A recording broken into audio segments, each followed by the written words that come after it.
عبدالرحمن بابا وی ورکش بد کردار او بد سړی، کدی رور کدی عزیز وی که پردی،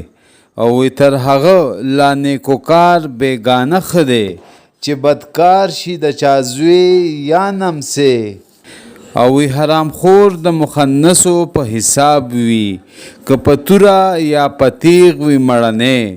او وی مړنی ویلی بویه و هغه ته چې بې وجه ازار نه که هیڅ سړی، او وی ای رحمانه چې بد فهم بد کردار شي راته وایه سپی بهتر دی که سړی. او بل ځای عبدالرحمن بابا فرمایي وی بېهوده به زورور و ځان ته وایي د دنیا سړی که هر څو زورور دی، او وی هسې مه وایه چې زه یم په جهان کې پیدا کړی خدای د سر د پاسه سر دی، او وی ځینې ولیان پیغمبران کړل نه چې هر سړی ولی او پیغمبر دی،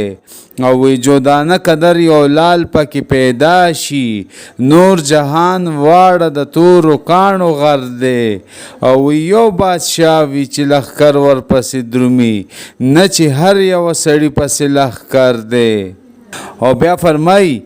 وی که دفتر د خپل قسمت د چا په لاس وی بدې برخې به چا کله قبلولې، او وی څوک له خاورو ایرو پاسه وی تخت ورکړي، او څوک له تخته د ایرو په ډیران ولي، او وی ستا چې نیت د اشنایۍ نه و صنمه د رحمان سترګې دې ولې نه ګنډلې، او وی د ازل په ورځ د برخو جواري وه ای رحمانه چا بیلو د چا ګټلې. او یو بل ځای عبدالرحمن بابا وی د ځوانۍ عمر د تیر کړو په غفلت کې، په پیری کې به څه زیرمه د محشر کړي، او په پیری کې د ځوانۍ چارې نشي ته په ورځ د عاشورې به څه اختر کړي، او لکه بیخ د زړې ونې چینجي وخوري په دا تیر عمر به څه شاخ و ثمر کړي. عبدالرحمن بابا فرمایي وی ای عاقل راشه غوږ ونیسه ماته، مرګې نه پرېږدي هېڅوک خپلې رضا ته، او وی ډېر یې مات کړلو مغزی د کبرجنو چې له کبره به یې سم نه کتل چاته،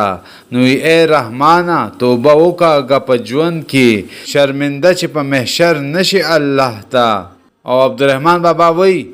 وی خزانه په سخاوت سره زیاتیږي د کووي اوبه چې وکاږي بسیار شي، وی مړول د وږې ګېډې مشکل نه دی مړول د وږو سترګو مشکل کار شي، او وی کم خوراک سړی نږدې شي فرشتو ته، هر سړی چې بسیار خور شي بسیار خوار شي.